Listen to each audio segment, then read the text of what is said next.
So what you see before you is the makings of a control panel. We've seen some of this before. At the far end is the speed controller for the motor. So that's the highest current of the whole thing. I believe that one is up to 300 amps at 48 volts. It's, like I say, it's a pretty heavy duty speed controller. You can tell by the wires that are coming out of it. On top, the piece that's sitting on top, I'll go through that in a second, but I just want to kind of get through so the middle section is going to be all the control section. All the thinking, the logic, the remote control, the directing. This will feed, most of the remote control is going to come in through this. This is the receiver for the remote control radio, and these are all the connections for it. And these connections are going to go either to, well, for now, one of the connections is going to go to this piece.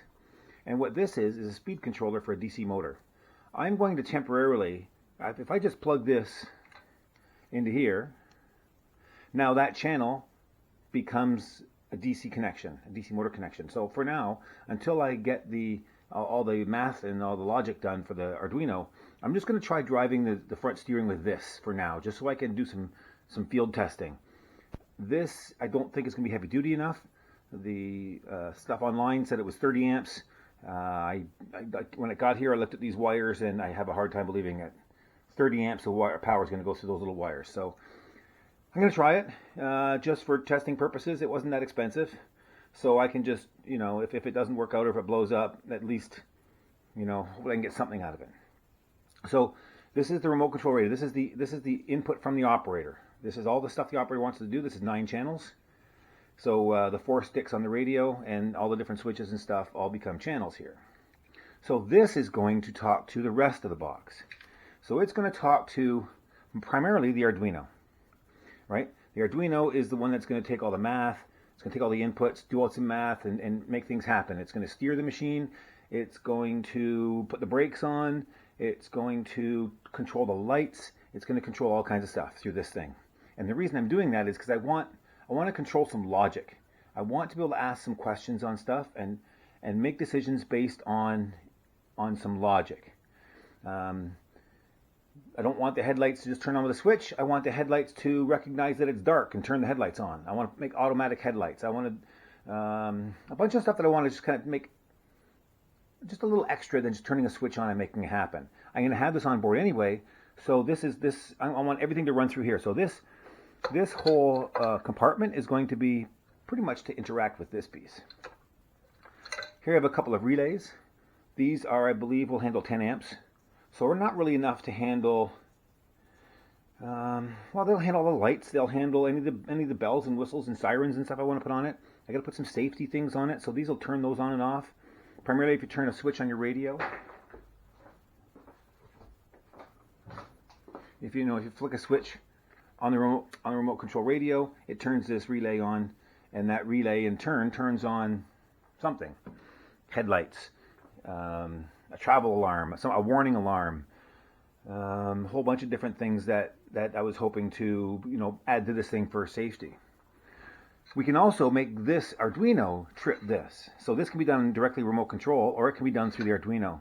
And so what I want to do things like, I want to have one of these relays power up the speed controller through, right now I have this other style relay, just a couple of inputs through a switch. And the way this was wired up in its previous life, you hit this switch and it powers up the speed controller. I think what I want to do is have this thing, the Arduino, turn this relay on instead to power up the speed controller. And the reason I want to do that is I want the logic of this thing to say, if you don't see a signal from the remote control radio, then don't power up the motors. I don't want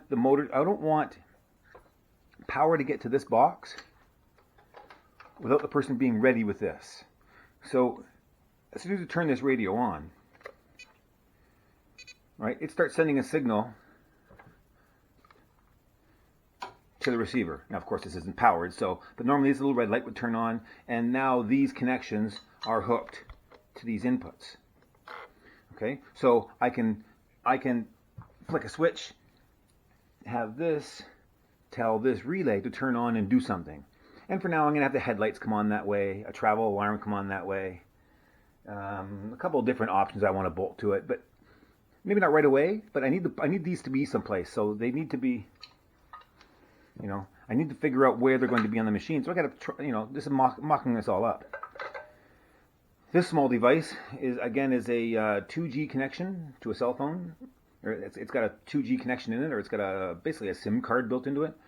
And I can use it to talk to the Arduino, and I can send information through a 2G connection to my cell phone, to a laptop, through a Wi-Fi. This, again, I'm not exactly sure what I'm going to do with it. I want to use it for an emergency stop is one of the things I want to use it for.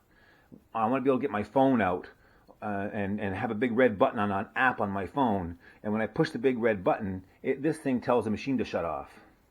I want to go a little bit more secure than that too, but just to try the technology. Can I use this reliably as a engine kill or a vehicle kill device? Over at this end, let me move the tripod. So over at this end is a new box I'm building. This is the power side of things.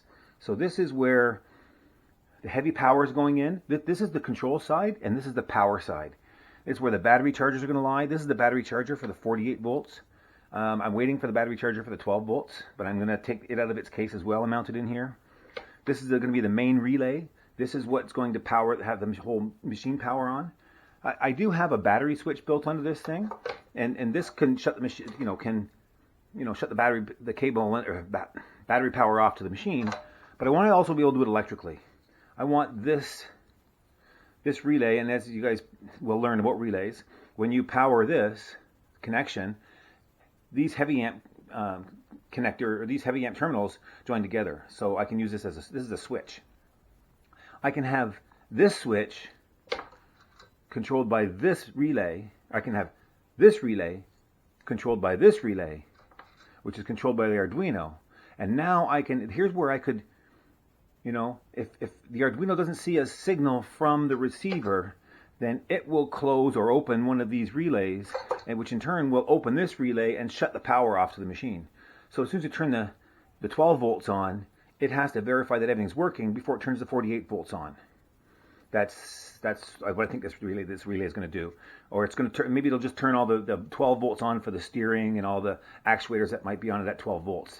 That's probably actually what this will do. This will probably turn the 12 volts on, but through the Arduino. These two things kind of go hand in hand. This is my latest idea for controlling the brakes. This is a servo from a remote control vehicle. This is a heavy duty one. It's 30. So this apparently has 35 kilograms of torque at 1 centimeter. So I don't know. At this point here, it would have 25 centimeters. The holes are at 2 centimeters, so it's going to have 17 pounds of torque here.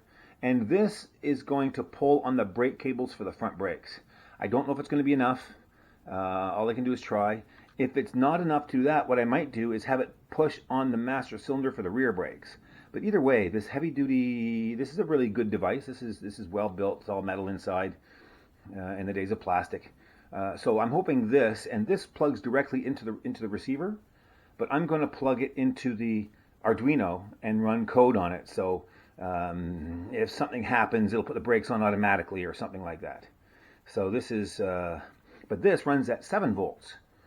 Actually, between 6 and 7.4. This is the remote control hobby industry is running at what they call 1-cell, 2-cell, up to 6-cell packs of batteries at 3.2 volts. So it's like, or 3.7. So 3.7, 7.2, 11.4 volts. So this doesn't run. This runs at 7.2 volts.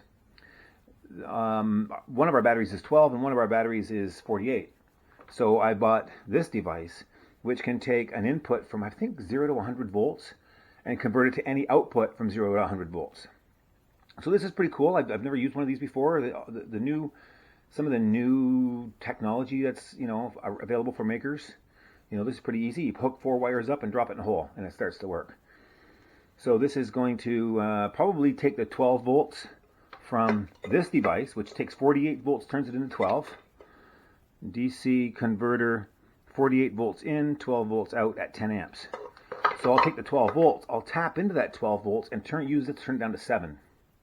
And this is going to mount in the top of this case. So you'll be able to see the voltage and do some adjustments, and it'll look cool.